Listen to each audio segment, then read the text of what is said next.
Hola, buenas tardes. Hoy iniciamos un espacio más en esta hermosa casa de Santa Cruz, que es la representación del gobierno provincial de la provincia de Santa Cruz, que gobierna la doctora Alicia Kirchner, y preside esta casa el contador Andrés Lablunda.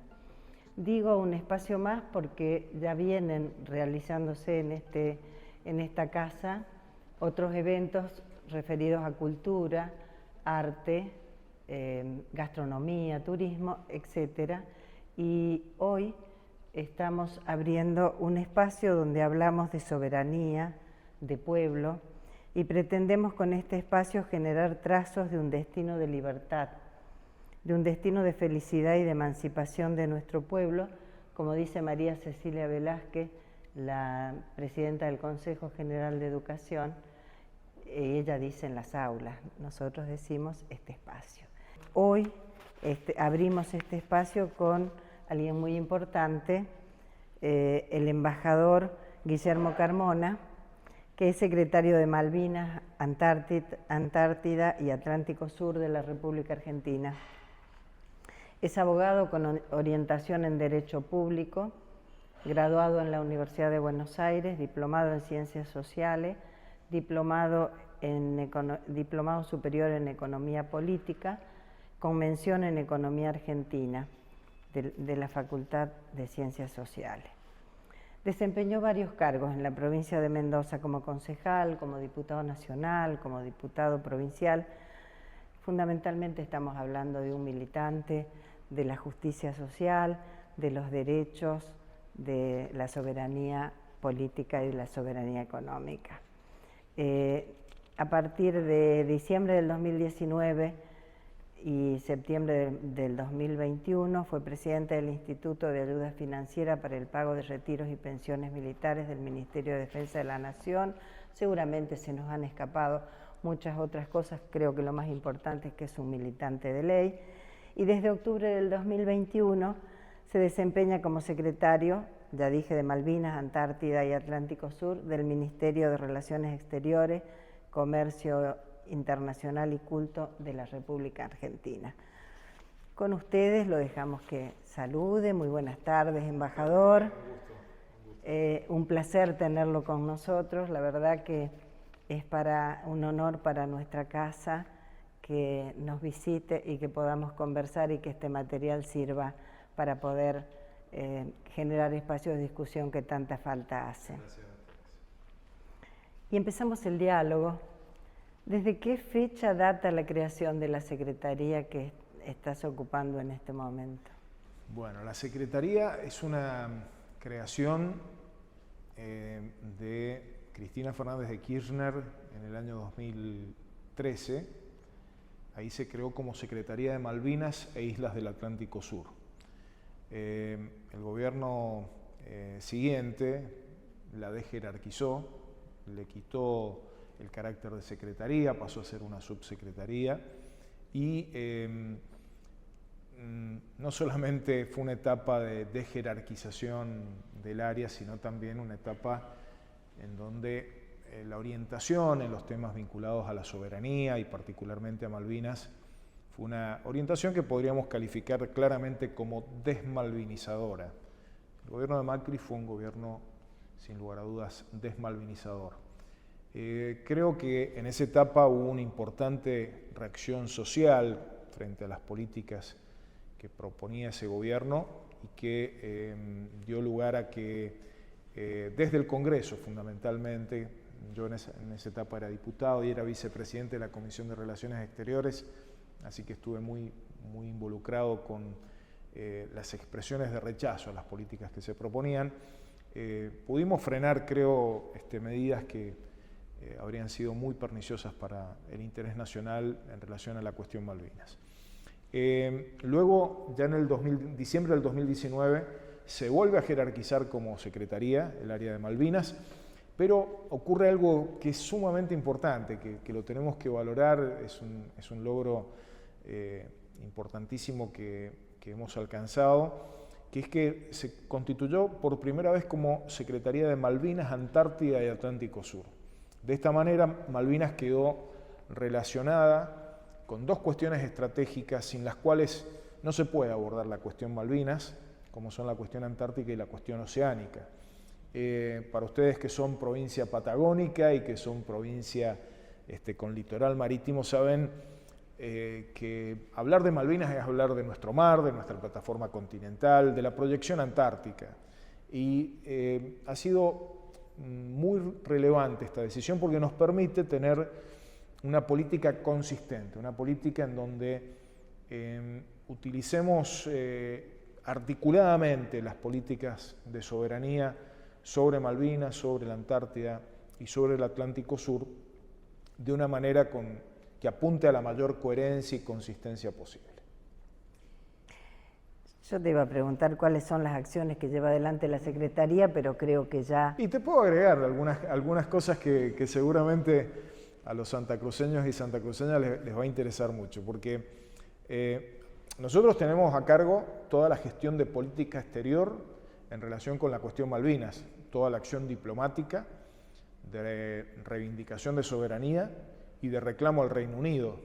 Para eso lo que desplegamos es una fuerte acción de política exterior en la relación bilateral, es decir, la relación que tenemos con Gran Bretaña, con el gobierno británico, en donde hemos vuelto a poner el foco, el centro en el reclamo de que nos sentemos en la mesa de negociaciones porque Argentina tiene derecho a recuperar el ejercicio de soberanía, y por otro lado, acciones que son de visibilización de la cuestión Malvinas. Malvinas es una política de Estado, es una prioridad de la política exterior, pero también es una causa nacional. Es muy importante que nuestro pueblo conozca de Malvinas, sepa de qué se trata, pueda conocer y comprender de qué se trata la cuestión Malvinas. Entonces, esa función también se le dio a la Secretaría. Y después tenemos acciones, por ejemplo, las campañas antárticas están en el marco de la Dirección Nacional del Antártico y el Instituto Antártico Argentino, que dependen de nuestra Secretaría. Así que toda la parte de investigación científica antártica depende de nuestra Secretaría.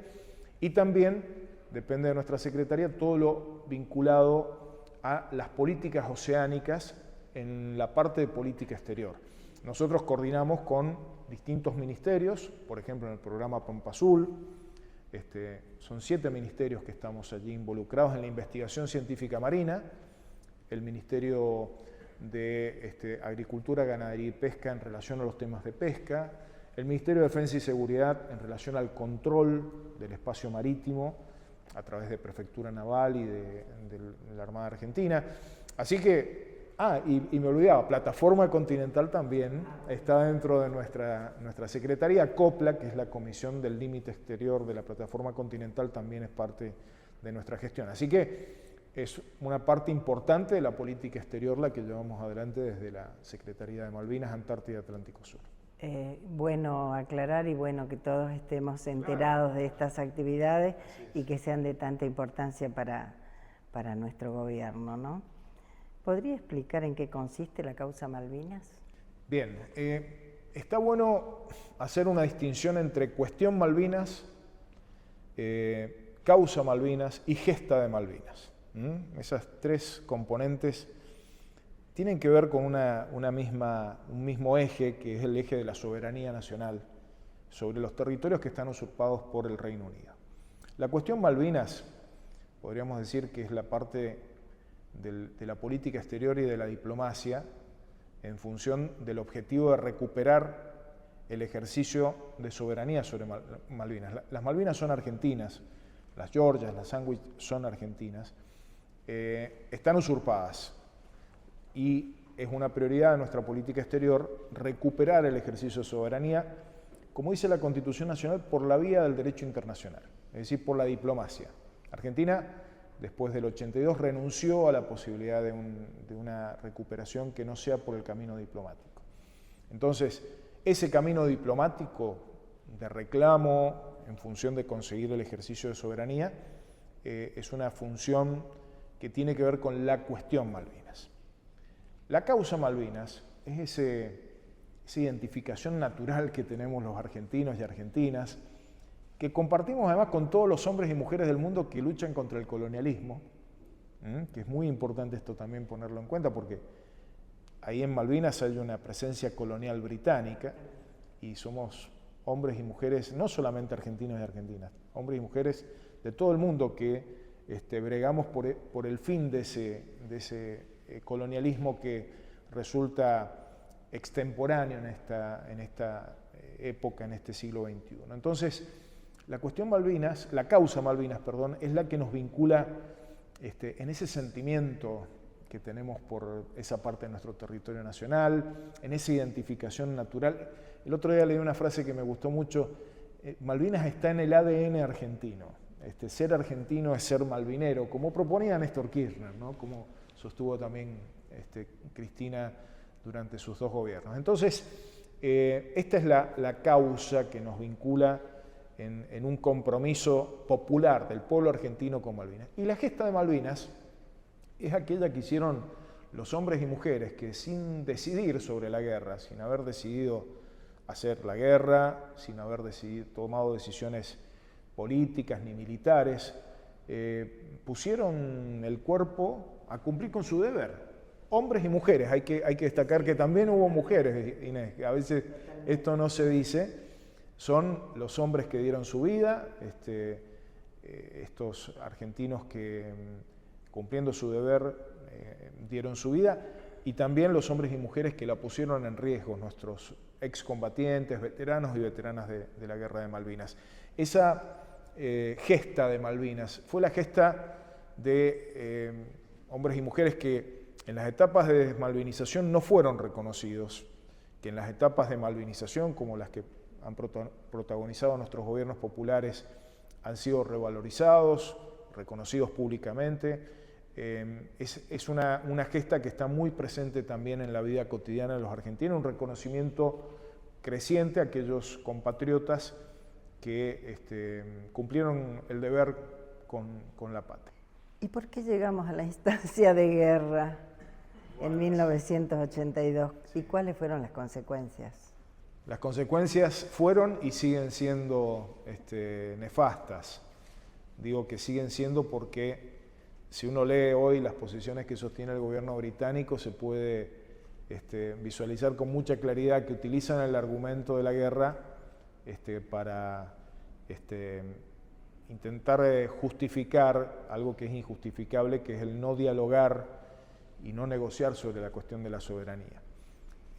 Son muchas las causas que determinaron esa decisión de la dictadura cívico-militar, todas injustificadas, porque fueron espurias, tuvieron que ver con, sobre todo, la creencia de quienes estaban al frente del gobierno ilegítimo, dictatorial, de que ante la manifestación popular ya abierta contra la dictadura, podían prolongar la dictadura apelando a algo que estaba muy presente y sigue estando muy presente en el pueblo argentino. En nuestro ADN, como decías recién. Entonces, de todos modos, había un contexto internacional, con una evaluación pésima de la dictadura de ese contexto internacional. Había una situación también interna. No nos olvidemos que pocos días antes del 2 de abril se produjo una impresionante manifestación popular conocida como la Marcha Pan, Paz y Trabajo, que protagonizó la CGT, que tuvo entre sus mártires a un comprovinciano mío, mendocino, José Benedicto Ortiz. El pueblo estaba movilizado reclamando paz, pan y trabajo, que era una forma de reclamar democracia, ¿no? En ese contexto se produce la decisión de la dictadura cívico-militar. Y sin lugar a dudas fue una decisión que implicó un enorme retroceso en el campo diplomático. Es muy importante, por lo tanto, distinguir las responsabilidades políticas y militares de quienes tomaron las decisiones sobre la guerra de la acción valiente, la acción patriótica de aquellos que les tocó poner el cuerpo en Malvinas. Bueno, ¿cómo influyó esta guerra en las negociaciones? Creo que ya explicaste que fue atrás todo lo que se venía trabajando, ¿no? Sí, si me permitís en eso, algo que creo que es importante destacar. Entre 1965 y 1982 existieron varias instancias de negociaciones. Es bastante desconocido esto. Esas negociaciones permitieron, entre otras cosas, que la Argentina tuviera a partir de 1971 una presencia importante en Malvinas. Lo hemos visto reflejado en fotos que muestran que estaba YPF, que estaba Gas del Estado, que había una presencia de líneas aéreas del Estado que vinculaban las islas con el territorio continental argentino, que estaban maestras argentinas, bilingües, llevando la educación pública argentina a las islas. Esa fue una instancia muy importante. Después se dan otras instancias, quizás la más avanzada, más cercana a un acuerdo fue durante el tercer gobierno de Perón, la tercera presidencia de Perón, en 1974 fundamentalmente, entre el 73 Cámpora y el 74 Perón, ahí hubo un avance muy significativo. Hay quienes consideran que el fallecimiento del presidente Perón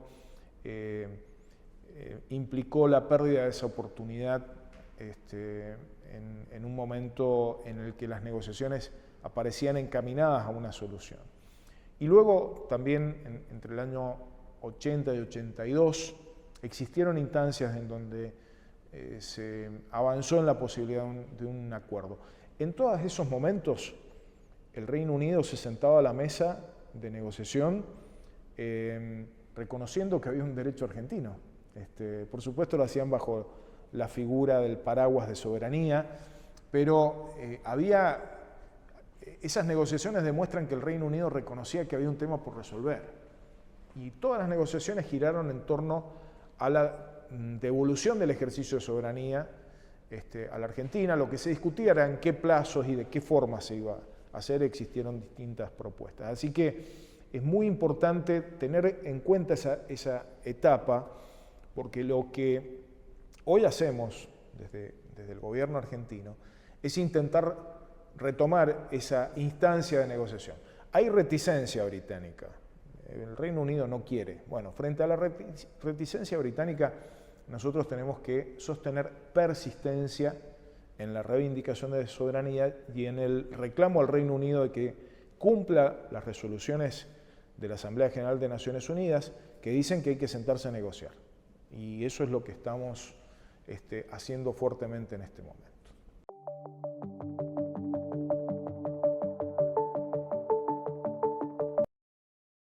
¿Por qué se habló y qué significa desmalvinización?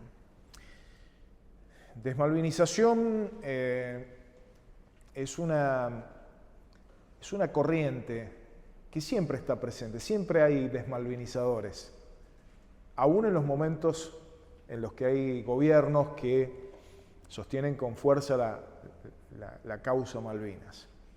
Las tendencias desmalvinizadoras son aquellas que intentan correr de la agenda nacional a la cuestión Malvinas como una prioridad y reemplazarla en la relación con el Reino Unido por agendas circunstanciales y oportunistas. Por ejemplo, bueno, dejemos de lado el tema de la soberanía y discutamos a ver cómo hacemos negocios.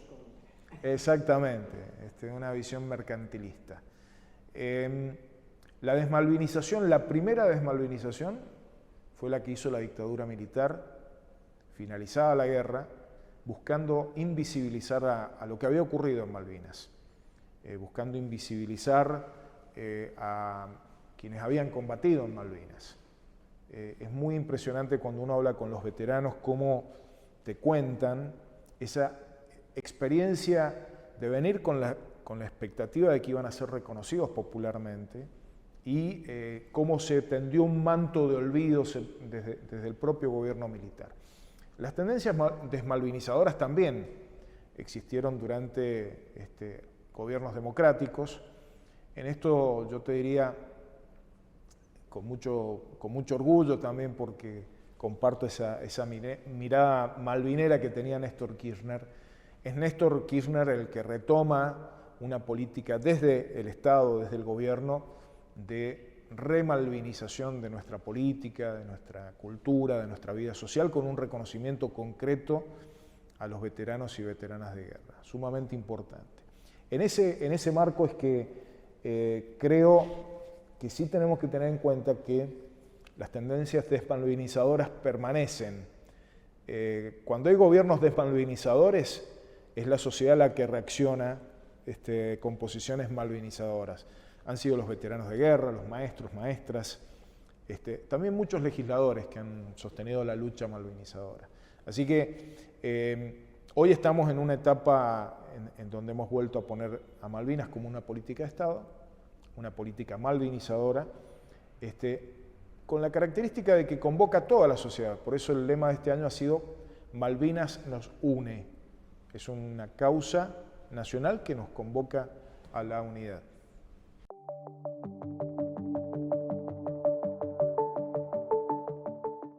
En un mundo en el que hay quienes defienden la unilateralidad y la multilateralidad, ¿qué significa la defensa de Malvinas para Argentina y para la región? La cuestión Malvinas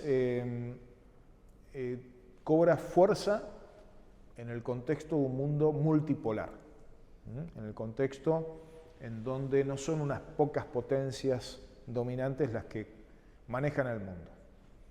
Sabemos que entre esas potencias siempre ha estado el Reino Unido, las posiciones que tienden a la unipolaridad siempre han sido muy funcionales a las políticas de corte imperialista, colonialista, y por lo tanto nos llevamos mucho mejor con la cuestión Malvinas en contextos como el actual, donde hay varios polos de poder en el mundo y la posibilidad de articular con las distintas expresiones multipolares. Por otro lado, hay otro aspecto que tiene que ver con la multilateralidad, el multilateralismo. El multilateralismo tiene que ver con los ámbitos como Naciones Unidas, en donde los países como la Argentina, potencia intermedia, potencia media, como se dice habitualmente, u otros países que son potencias medias o son países que pueden considerarse de un orden de poder menor que el que tiene la Argentina, podemos juntarnos y hacer causa común. Entonces, la conjunción de multipolaridad, esto de que no esté el poder concentrado en una sola potencia y en sus aliados, es un contexto favorable, y los ámbitos multilaterales son propicios para que la Argentina se junte con otros países que nos acompañan en nuestra reivindicación de soberanía y que tenemos una visión común del mundo, ¿no? Por eso es tan importante la actuación en relación con la cuestión Malvinas en Naciones Unidas. Es un ámbito multilateral en donde realmente podemos hacer que nuestra posición sea avalada y acompañada por muchos países. La mayoría de los estados hoy acompañan a la Argentina y eso es muy, muy importante.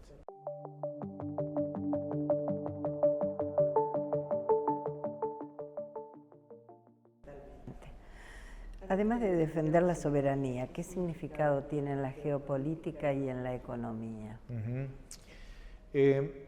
Fíjense que en la situación actual, ahora con lo de Ucrania a lo mejor está un poco disimulado, pero las tensiones en el mundo se han venido manifestando en los mares, especialmente en el Océano Pacífico y en el Océano Índico, donde ha habido una confrontación importante entre las potencias occidentales, especialmente Estados Unidos, Reino Unido y aliados como Australia. Este es un grupo que se ha denominado AUKUS porque lo conforman Australia, Reino Unido y Estados Unidos, que confrontan con China como una potencia emergente, ¿no? Las tensiones han sido muy importantes en el Océano Pacífico y en el Océano Índico y marcan una etapa de renovada importancia de los mares, de los océanos, como espacios de confrontación mundial. Hay que tener en cuenta que esto se relaciona con un dato que es categórico. Más del 80% del comercio mundial se realiza por los mares. Ahora, ¿qué relación tiene esto con Malvinas y con los temas nuestros? Malvinas está en un punto estratégico en la confluencia del Océano Pacífico con el Atlántico. Es clave esa posición para el Reino Unido como una potencia integrante de la OTAN. Pero al mismo tiempo, Malvinas, Georgias y Sandwich del Sur tienen una importancia fundamental en la proyección antártica. El posicionamiento que busca Reino Unido tiene que ver con esa perspectiva geopolítica, ocupar una presencia en el Atlántico Sur, proyectarse a la Antártida. Por eso es tan importante que nosotros visualicemos que, así como el Reino Unido hace esa apuesta estratégica a mantener la usurpación sobre parte de nuestro territorio, tiene que estar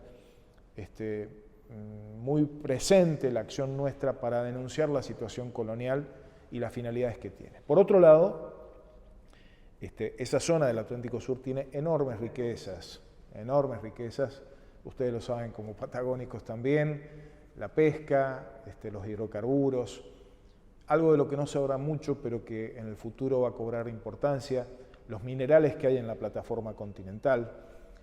Bueno, ahí tenemos un gran desafío estratégico nosotros.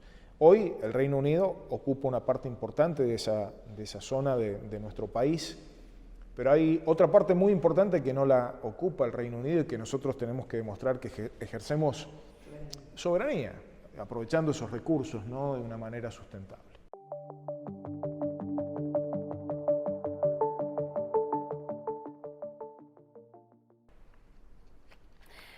¿Podrías explicarnos qué es el informe Rattenbach? El informe Rattenbach es un instrumento que sirve para evitar la desmalvinización. Es muy importante, ¿por qué? Porque allí están las claves para determinar las responsabilidades de la dictadura cívico-militar, como claramente diferenciadas del accionar de quienes les tocó combatir en Malvinas y no tomaron las decisiones políticas y militares. Ese informe fue producido por una comisión que fue promovida por la propia dictadura militar, así que no puede estar sospechado de parcialidad. Fue una comisión integrada por militares. Esos militares hicieron un análisis de las decisiones políticas, de las acciones diplomáticas y sobre todo de las acciones militares que se llevaron adelante durante la Guerra de Malvinas, y es lapidario respecto de la actuación de la Junta Militar, de los cómplices civiles de la dictadura militar, muy crítico, extremadamente crítico de la actuación de la diplomacia en ese momento, y es un instrumento que nos permite aprender lecciones de esa etapa, de esas decisiones, para no repetir ese tipo de errores estratégicos y horrores operativos que cometió la dictadura cívico-militar.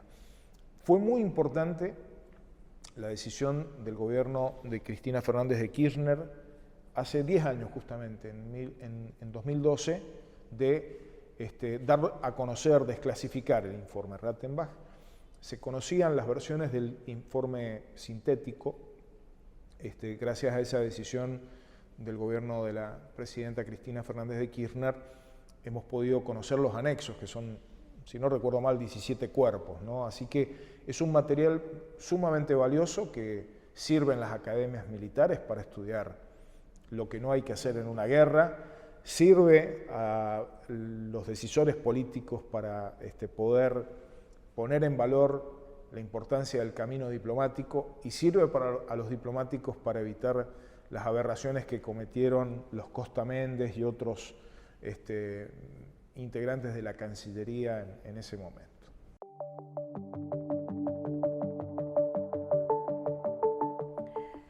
Algo dijiste, pero voy a preguntarte nuevamente, a partir de la recuperación de la democracia, ¿qué acciones realizaron los diferentes presidentes para buscar la recuperación de Malvinas? En primer lugar, hay que tener en cuenta que quedaron rotas las relaciones diplomáticas por la Guerra de Malvinas.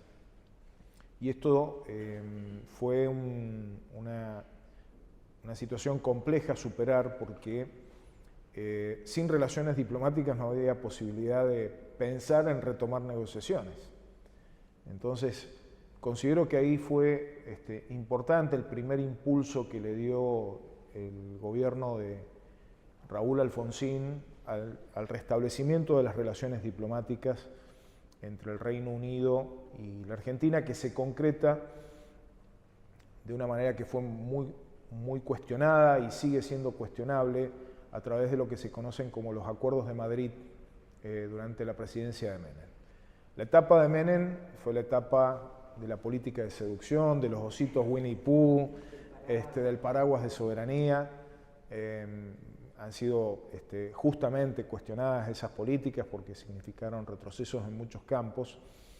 Sí hay un aspecto, no es atribuible a Menem, sí se dio en el contexto de la presidencia de Menem, y el peronismo en ese momento tuvo claridad, el radicalismo también. En la Convención Constituyente del 94 se incorpora la disposición transitoria primera, que es muy importante, porque ahí se condensa la política de Estado argentina sobre Malvinas. Ese es uno de los aspectos más rescatables, creo, de la Convención Constituyente del 94. Luego, durante los gobiernos, el gobierno de la Alianza continuó prácticamente la política del menemismo, pasaron la sucesión de gobiernos en los que Malvinas estaba en la esfera de la desmalvinización, hasta que llegó Néstor Kirchner, que desde su discurso, él en el discurso introduce la palabra malvinero, en el discurso del 25 de mayo del 2003, y expresa un fuerte compromiso vinculado con la reivindicación de soberanía, que se manifestó en múltiples decisiones. Una que en este momento, en abril del 2022, tenemos que valorar mucho, es el haber tomado decisiones claves en favor del reconocimiento, no solamente simbólico, sino también económico, a los veteranos de guerra de Malvinas. Ese es un paso fundamental. Y después se disparan una serie de acciones de política exterior, los gobiernos de Néstor y de Cristina, que pusieron nuevamente a Malvinas en el centro de la escena. Vino la etapa desmalvinizadora del macrismo. Yo ahí rescato la resistencia que hubo desde la sociedad, que se manifestó en el Congreso Nacional muy fuertemente, y retomamos una política como política de Estado a la cuestión Malvinas en el actual gobierno, en el gobierno de Alberto Fernández y Cristina Fernández de Kirchner.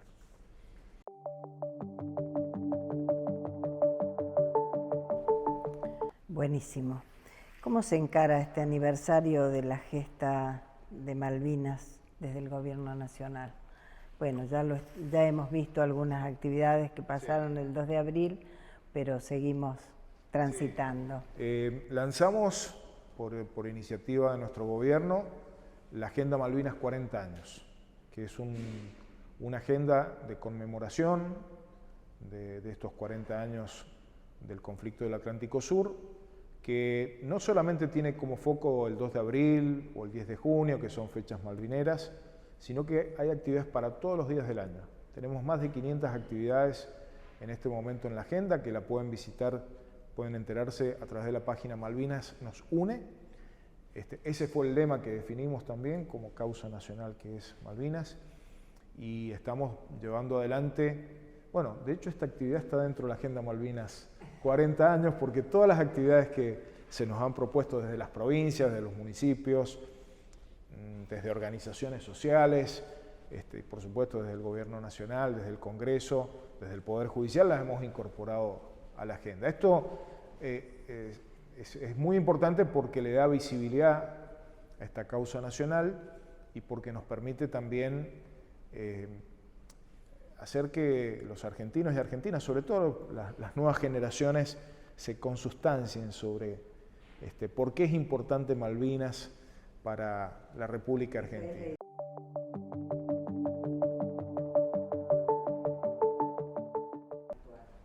Yo creo que hay un proceso de renacer de la cuestión Malvinas en el pueblo argentino.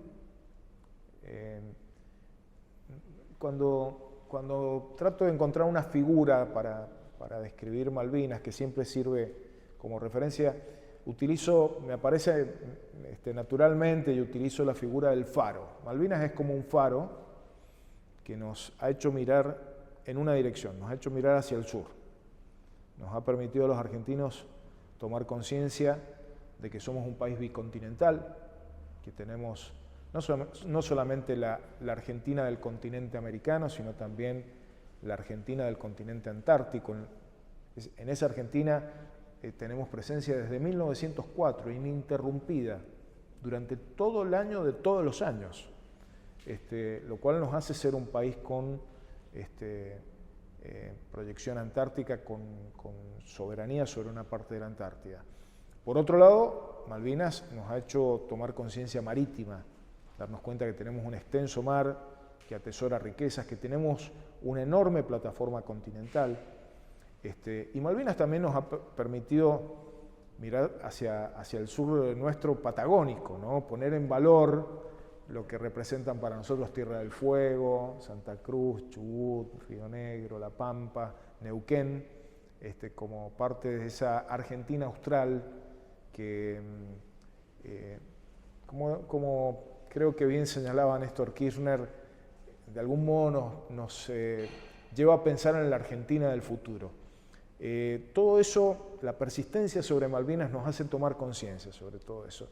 Y sostener esa persistencia también nos hace mantener encendida la llama de lo que no es una ilusión.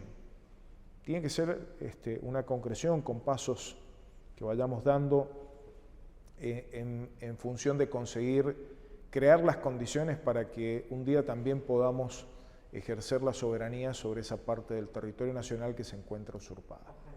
Ojalá así sea. Ojalá pudiéramos concretarlo. Y Néstor Kirchner hablaba desde el sur, porque él lo había vivido.